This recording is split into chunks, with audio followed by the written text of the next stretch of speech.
Welcome to हान info channel. Video देखने से पहले आपसे दरख्वास्त है कि सब्सक्राइब का बटन दबा दीजिए, साथ ही घंटी का बटन दबा दें ताकि आपको हमारी आने वाली नई वीडियोस की इत्तला मिलती रहे। अगर आपको हमारी ये वीडियो पसंद आए तो लाइक ज़रूर कीजिए। शुक्रिया। तालियों में इमरान अरशाद मिराना।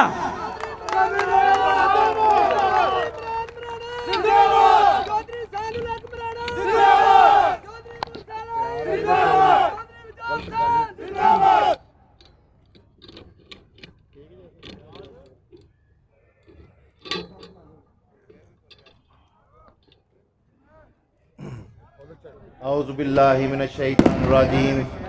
बिस्मिल्लाहिर्रहमानिर रहीम।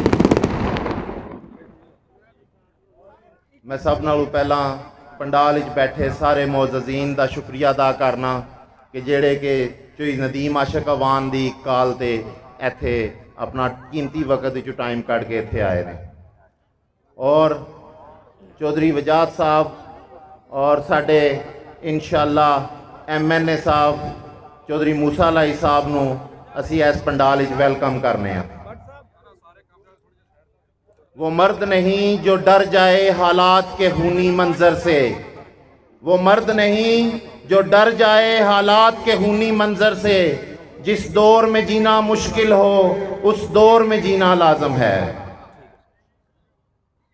मैं सब नालों पहला शुक्रिया अदा करना चौधरी वजाद साहब का, जेड़ा कि मैं समझना कि इस इलाके विच अपने फरजंद नूं, अपने बेटे नूं, अपने जिगर के टुकड़े नूं जिन्हां ने साडे वास्ते वकफ किया है, और मैं समझना इस इलाके की सब नालों वड्डी इन्हां ने एक तोहफा दिता है। और इंशाअल्लाह असी सारे कोशिश करांगे कि इन्हां नूं मेहनत करके इन्हां नूं कामयाब करिए, और इस हल्के की ये खिदमत जिस तरह दूसरे हल्के चैन 68 कर रहे हैं चौधरी हुसैन लाई साहब, ये भी साडे इलाके की खिदमत करन और इस इलाके नूं नवीं तरक्की दी मंजिलां ते लैके जान।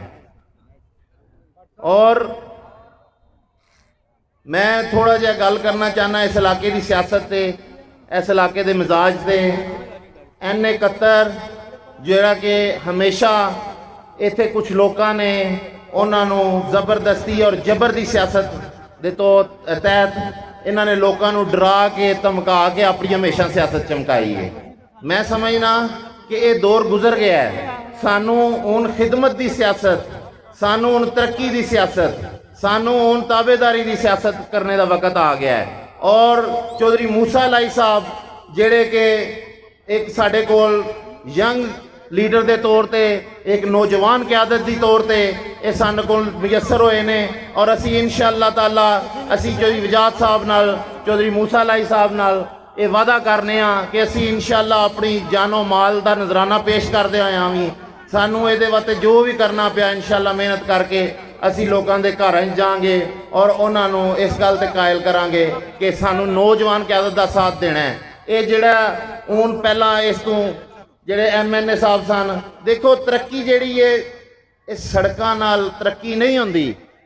तरक्की जिस वे इलाके नूं तालीम दिओ, इलाके च तहजीब दिओ, इलाके नूं अमन का गहवारा बनाओ। लेकिन जिहड़े इस तों पहलां इत्थे क्यादत सी उन्होंने इस इलाके नूं अमन का गहवारा नहीं बनाया।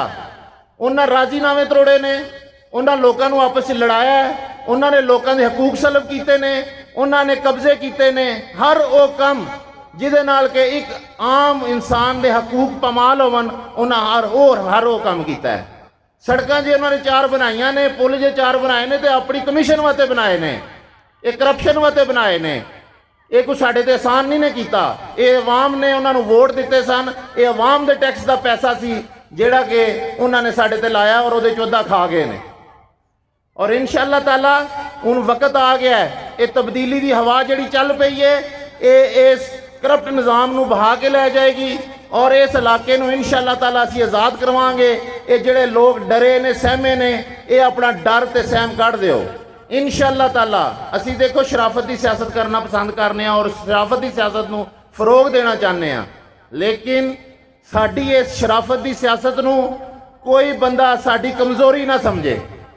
जिस बंदे ने साडे वोटर, साडे सपोर्टर की तरफ अख चुक के वेख्या, अल्लाह ताला ने सानू ताकत दी है कि असीं वो अख नोच लईए। इंशाअल्लाह ताला असी अपने वोटर का तहफ़्ज़ करना चाहते हैं, अपने साथियों का तहफ़्ज़ करना चाहते हैं, अपने तड़े का तहफ़्ज़ करना चाहते हैं। कोई किसी किस्म के मगालते विच ना रवे।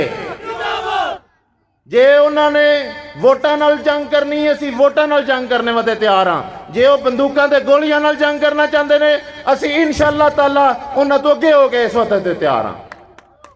सानू कोई किसी का खौफ नहीं। असी चौधरी वजाद साहब और चौधरी मूसा साहब की क्यादत असी सारे मुतहद हाँ।